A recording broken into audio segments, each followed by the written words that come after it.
I'm not the biggest fan of furries. Forget I have to turn this up. I took a little break. I was gonna come back to a recording session, and then first thing I see, I open up iFunny. I hate furries so much. I can't even deny it now. I do fucking hate. Why am I still here? Just to suffer. Welcome to Snoot Game. She was returning with Lucy, both holding extra utensils and snack phone. Rosa waves them over. I never pictured Fang coming over. Lucy is really lucky to have you. Stella struggles to separate the false shish kebabs from the real meat before handing me a plate. Lucy gets that look in her eye and snatches the bigger one right off. Eventide draws near. I believe it is best we sojourn from the faded ones, Rosa. My scrying glass awaits. What? What? I don't speak whatever the fuck that was. I believe Stella means that the sun is setting and we need to go set up a telescope. Then why didn't she just say that? Rosa and Stella take their plates of imposter kebabs and start walking to the end of the end of Rosa's yard. Fang shrugs at me and starts devouring her food. With nothing to do but wait for nighttime, I also begin to remove kebab. Well, I think Stella undercooked this. Give me some of yours. No way, you have your own. Yeah, I want yours too. You're supposed to share with your girlfriend. Damn her and her filthy tarot logic. Fine, you can have a bite. I held out the meat stick in front of her. Meat on a stick in front of her. I'm going to kill myself. She grins wicked. I hate myself so much. She grins wickedly. I realize my mistake as I watch her maw widen and engulf the entirety of my kebab. When she pulls away, I'm left holding a crispy yet clean wooden stick. Stolen food is the best food. Well, that was uncalled for. Here, you take the gross one. Lucy hands over her undercooked kebab. Whatever, I like it rare anyways. She'd be thanking me then. She leans her head into my shoulder. Yuck, this really is undercooked. Hold the stick over the fire to char it a bit more. That's just gonna burn the outside. Can't be harder than roasting a marshmallow, right? Did Rosa bring any? I think so, but save your kebab stick for them.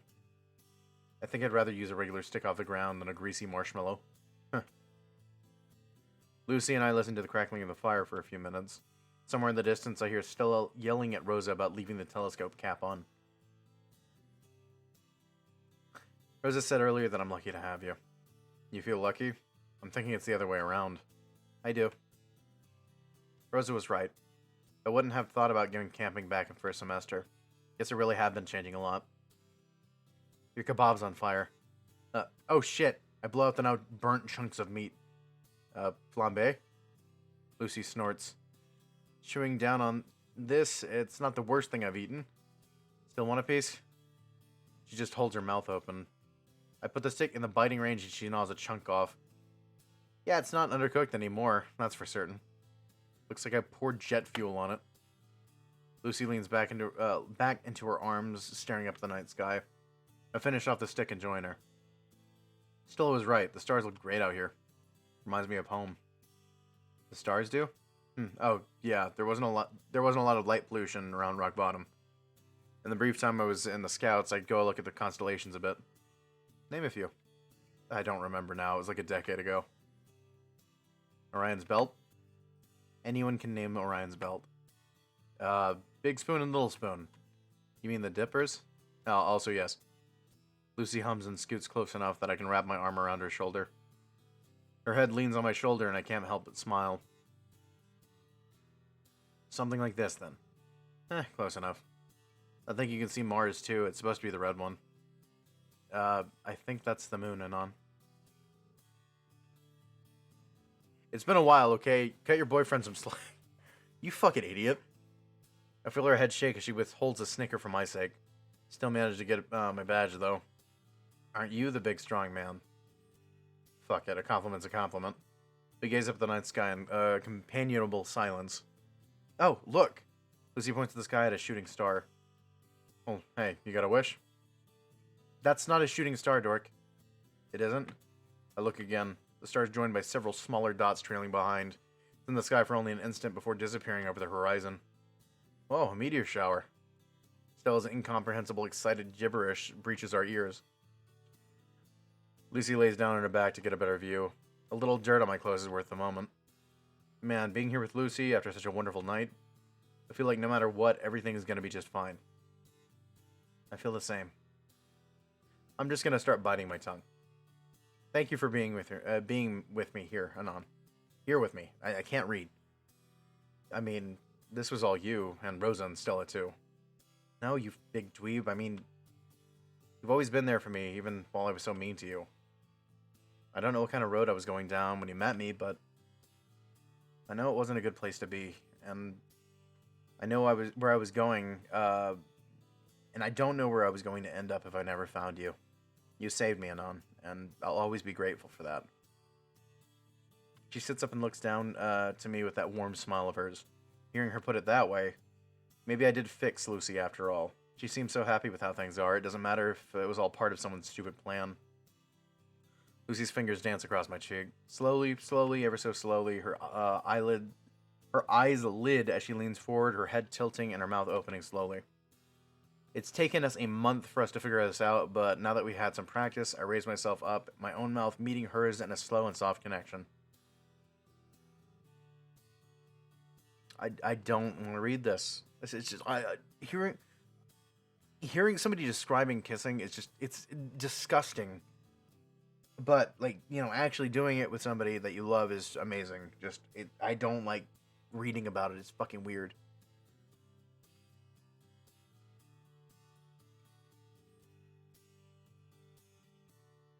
We separate just as slowly as we connected. Let's see. Lucy's eyes open as she smiles impishly at me. I love you. Yeah, me too. She giggles and lays down, her head resting on my shoulder and her wing becoming a blanket as we look back at the stars. We stay laying a while longer, keeping the red moon company.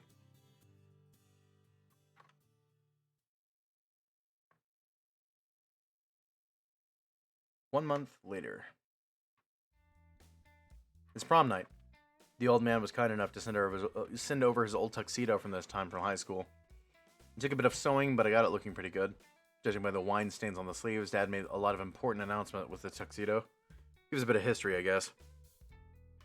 Oh. It's, a quite oriental look. When I arrive at Fang's place with the cheap corsage, I see the pomegranate parasite waiting outside the front of the door. Great.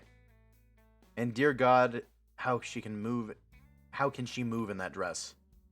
The top half looks like it's been shrink wrapped to her body. And I'm 100% certain there's nothing beneath the bottom half. Ugh. Oh, I already knocked it on. Nazer will be out in a moment to invite us in. I'm sure Fang will be getting ready too. I heard the two of you are going to go to prom together. Ladies and gentlemen, the next Sherlock Holmes. No, I just happen to be here in the suit to go golfing. I ignore her, focusing instead on not stabbing my palm even more under this flower's thorns. Fuck it. Free is free.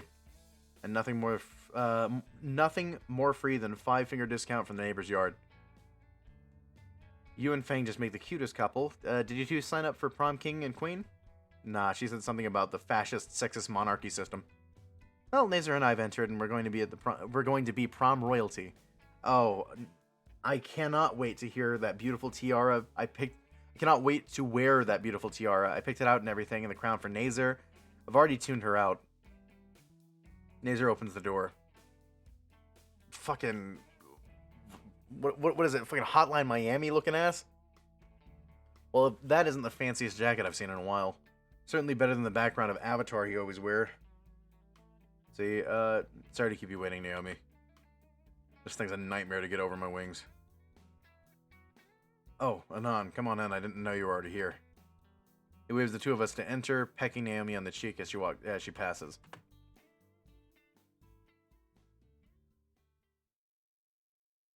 Fang's mother speaks up from the kitchen. Oh, is that Anon? Here we go.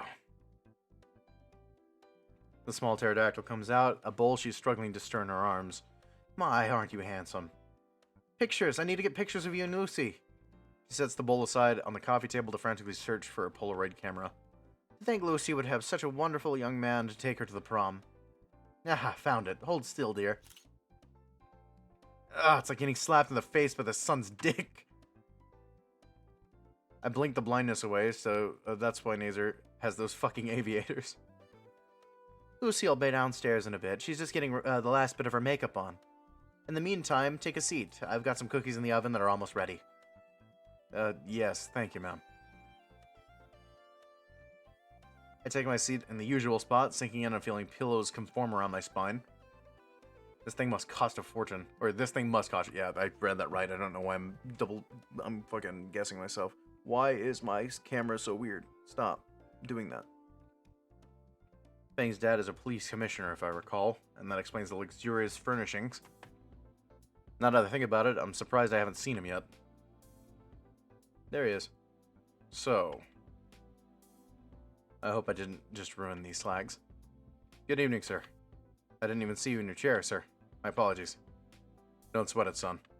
The thing about humans, as well as many carnivores, is their vision is based largely on movement. You'd be surprised how effective staying quiet and stationary can be. How close you can get to someone without them knowing. Sweetheart. No, intimidating the suitor. The big guy deflates a bit in his chair. Point is, don't get any funny ideas. Yes, sir. We're all taking the NASCAR, right? Yeah.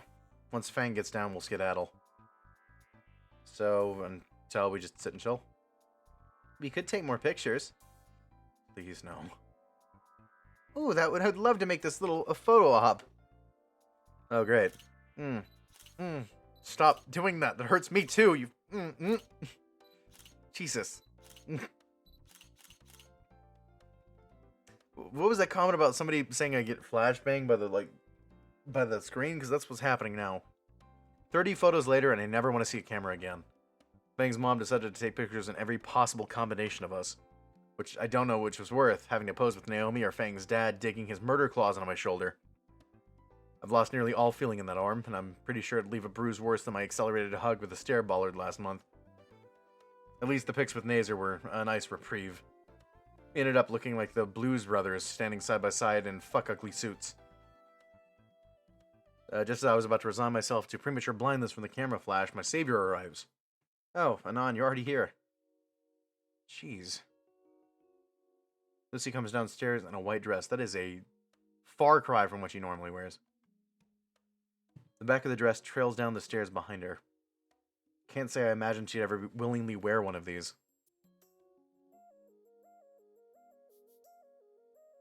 Yeah, been here a while. Your dress looks great, Lucy. Oh, doesn't it? I got the school's email. I knew right away just the precious little get-up I saw shopping the day before would be just perfect. I even got Nazer's outfit while I was at it. I would have been fine just going in church clothes, for the record. Oh, hush. The two of you look just like your father and I when we met at a school dance.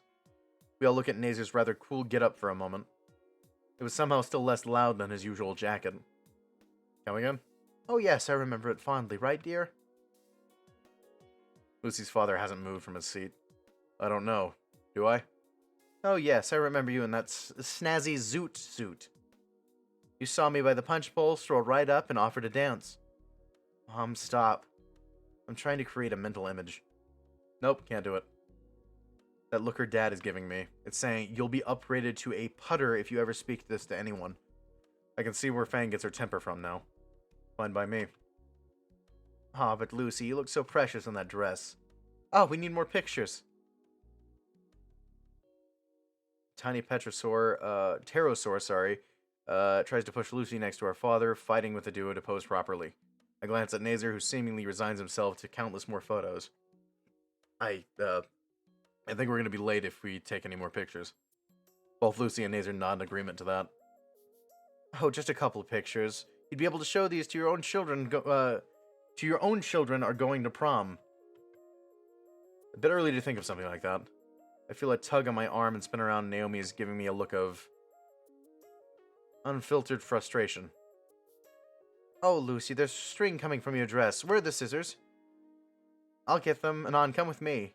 I don't even live here. It's The scissors are kept on the top shelf that I can't reach. She pushes me towards the kitchen, and I don't know how Nazer doesn't catch on to what she's doing.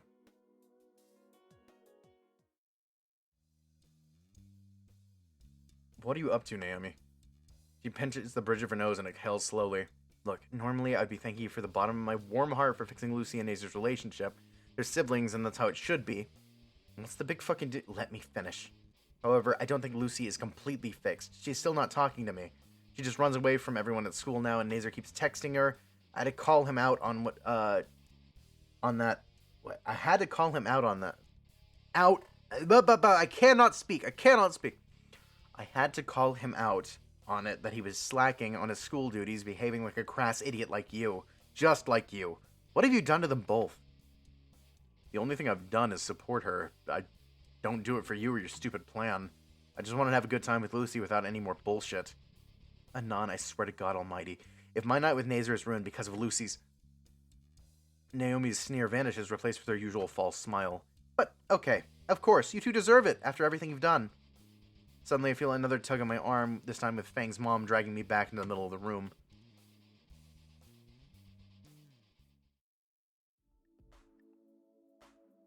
No need for scissors anymore. Oh, Anon, I never got any pictures of you and Lucy yet. Oh, please, God, not more pictures. Fine, but we really should be going if we want to. Just a couple. I can even send these ones to your parents. I bet they'll be just as proud as you, as we are of Lucy and Nazer. I'm sure they're just as surprised that I'm actually going to prom. Posing with Lucy is nice, but I make sure to be extra careful where my arms go in front of her dad.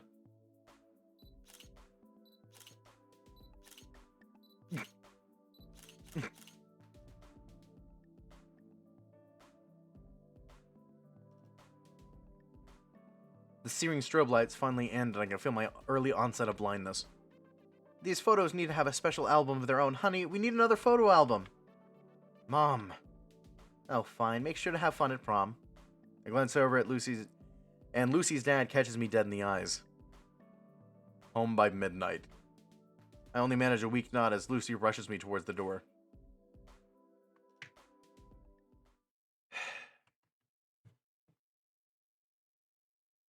It really is just like Hotline Miami. Running the NASCAR is awkward and uneventful. Nazer didn't chuck his jacket to the back seat as a divider, so Lucy and I can sit next to each other this time around. I heard that Spears might be giving a little musical number tonight. Nazer, stop spreading rumors about the junior class. So that was just a rumor, damn. What do you want, to hear him sing some opera? I'd certainly pay to see him try. Good lord, no, my ears take enough abuse from him during the school day. He won't be singing, but we did get Reed to be a DJ for the night. His only condition was that he got to wear his mascot costume, which is rather odd, but whatever. Everyone aside from Nazer involuntarily sighs. What? Was it something I said? Who's going to be in that mascot costume? It's probably not going to be Reed. It's going to be fucking Trish, isn't it? Pulling into the school's parking lot by the gym, I take in the view. The students are strung up various strings of light across the overgrowth of vine around the school. The line to get in isn't too long, it just takes a few minutes to get inside.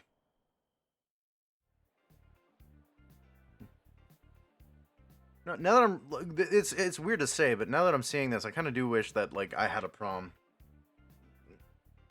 I know, like I said, I know it's a weird thing to say with this fucking game and everything, but I kind of do wish that I was able to go to a prom because, well, we had our junior prom, but I didn't want to go to that one. I wanted to go to senior prom, but then the whole COVID thing happened, and then never.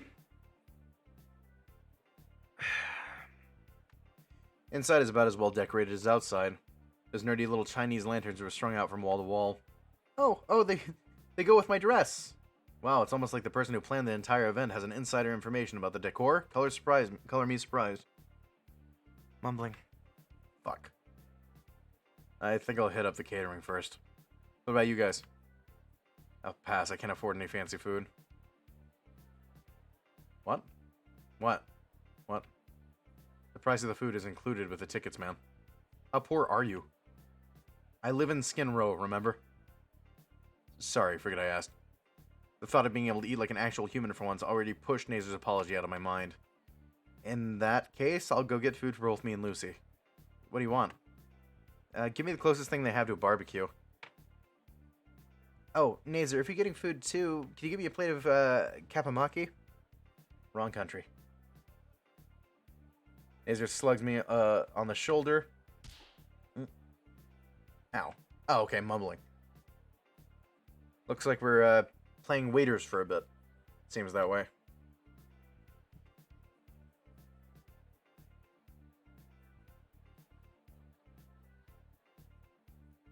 I follow him to the food table. I don't even recognize most of these dishes. I get a heaping plate of 7 or 8 different dishes for Lucy, and I pick out a steak for myself, grabbing a few nice-looking sandwiches from the other end of the table. Wait, I have to get drinks too. Fuck, my hands are already full. You got everything? Don't got drinks. We can always do a return trip. I guess. Hey, is this what Lucy would want? Honestly, ma'am, you'd probably get her to eat a rock if you told her it came from a cow. I see. Nazer starts heading back to where we left the other two. He suddenly stops halfway through and I have to catch myself from dropping the plates. What's wrong? Nazer gestures forward. Naomi is attempting to talk to Lucy, overwhelming her with questions. Lucy's looking on edge. I should probably intervene quick. Dress is very nice, Lucy. We should go together. We should go out together clothes shopping sometime. Oh, come on. You're in need of new friends right now, right? Why don't we... Hey, we're back. Can we have food? Naomi turns her attention to the plates Nazer and I are carrying. Oh, Nazer, did you get me the sukiyaki? Oh, I guess I forgot. Sorry, I'll go around and get it. That's fine. I was getting to be friends with Lucy and... Lucy pushes herself away from the table and strides away. Oh? I leave the plate behind and chase after her. Lucy has retreated to the back corner of the gym. I just can't, Anon. Then don't. God, I'm doing it again. Everyone just wants to have a good time, and I'm ruining everything. It's alright. I caught a glimpse of Nazer and Naomi away in their seat enjoying themselves. I think Lucy saw the same thing because she snapped back at me and wrapped her arms around my waist. You know what? No need to be upset. Nazer and Naomi aren't my prom dates, just you. She breathed in and let out a comforting sigh. I looked around for any witnesses, feeling very smug. But that suit does kind of stink. Confidence shattered. Oh, there you two are. Our principal strides over to us, signing off a few papers on a clipboard he has. Lucy, there you are. That surprise you wanted was about to be ready. Surprise? Yeah, the one you filled papers out for a few weeks back. Everything's ready for it. Is the surprise you giving an opera number? I'm on a pretty tight schedule, though, Anon. Don't have a lot of time for jokes. Follow me. Oh, great. Another Trish thing. Spears leads us around the crowd behind the temporary stage set up at the other end of the gym. You signed up for something? I don't think so. Alright, you're on in 10 or so minutes. Lucy freezes. On? Surprise! Oh no, oh no. Trish, Rosa, and Stella are carrying around various instruments and equipment. Trish is visually exhausted and stressed. I'll leave you to it. You'll get in after Reed's done with his DJ bit.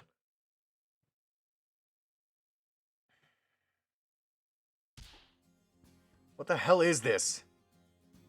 So, Fang, we get to play at the prom. We have all the instruments ready. I brought a regular guitar for you to play. I don't mind. We can play whatever you want. What do you say? Lucy is completely catatonic by this point, unable to respond. What? Oh, Anon, didn't see you there. You look less dorkly with a suit on. Let me tell you that. You came with Fang? That's sweet. Reed's also coming. I don't know if he'll manage in the costume, but he'll play the drums. What do you say? Whose idea was this? It was a group effort. We're here to help, right? We've noticed Lucy's been struggling by herself. The expectant stares of the trio snap Lucy from her stupor. She flinches a bit and then bolts out the backstage area. Rosa and Stella look as though they're only just now thinking that was a bad idea. Trisha's smile melts from her face. What were you thinking? Eh? Anon, please tell me, is Fang fine? She was fine, Trish. Now look at what you've done. Trish tries to leave, but I manage to grab her shoulder. Where do you think you're going? I'm going after her. Wait, Anon. Damn it. Rosa pulls my arm free, letting Trish run after Lucy. Let them solve this. I'm sure Lucy's at the point where she can deal with this. She most definitely is not, Rosa. God damn it. Why did you have to pull this stunt today of all days? Couldn't you have tried this bullshit any other time? Who are you to say I didn't? I've been talking to Lucy for a while, trying to get her to make amends with Trish. She never told me. I drew her the world and the sun. Past night shall achieve completion, fulfillment. That's a good thing, Anon. For your sake, I hope they were upright. Does it matter if they were upright? What do you mean? I flipped the cards after I got back from the bathroom. Rosa, what did you do? I peeked. The world was upside down, so I fixed it.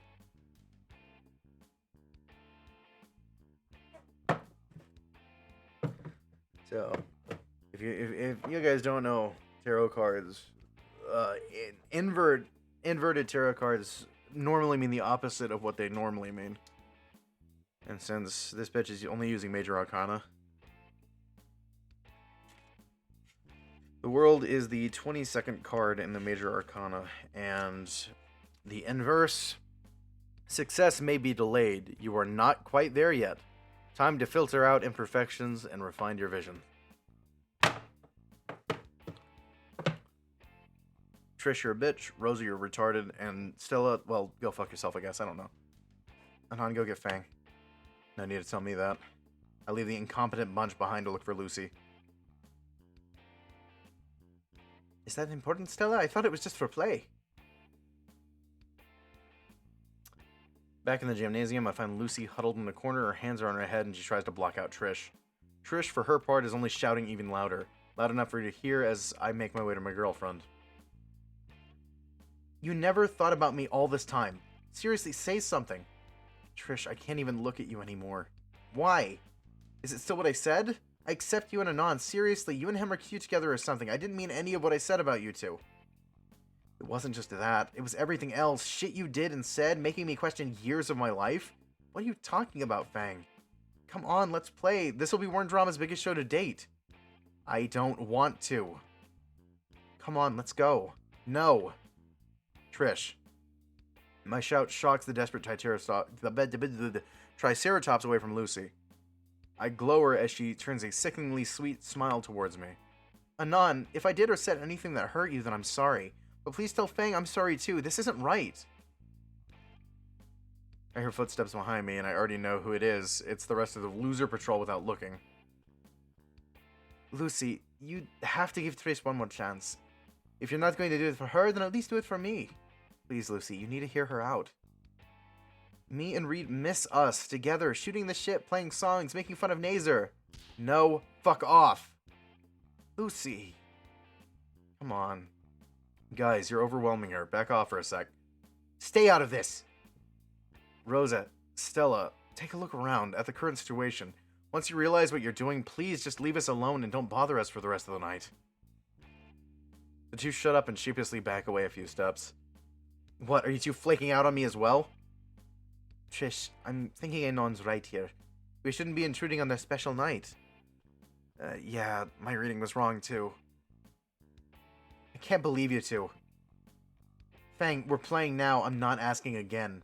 She takes a hold of Lucy's forearm and moves to take her back to the stage by force. What? Rosa, hey. Rosa blocks her way long enough for me to grab her wrist. Trish glares at me with murderous intent. Try again another time.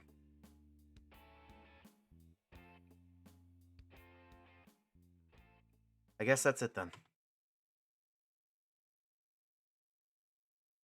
She backs off into the crowd.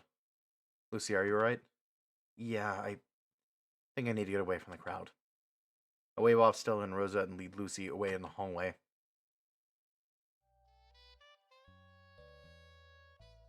We'll find another corner near the bathrooms, unpopulated aside from a few students passing by for smokes. Lucy looks like her entire world has crumbled. Are you alright? Let me help you. Anon, please. I just want to move past it. Okay then. I don't want to see or talk to anyone anymore, not even Rosa, Stella, just us. I just want to see you. Only you. It's alright. You won't see anyone else anymore tonight. Lucy's chuckle is choked back as she offers me a strained smile. There, I did it again. I ruined everything for everyone again. How do I respond to that? None of this is your fault. He sighs. I need to go to the bathroom. It's okay. I'll go get some water or something while you're in. Just won't take a minute. Yeah, sure. Okay.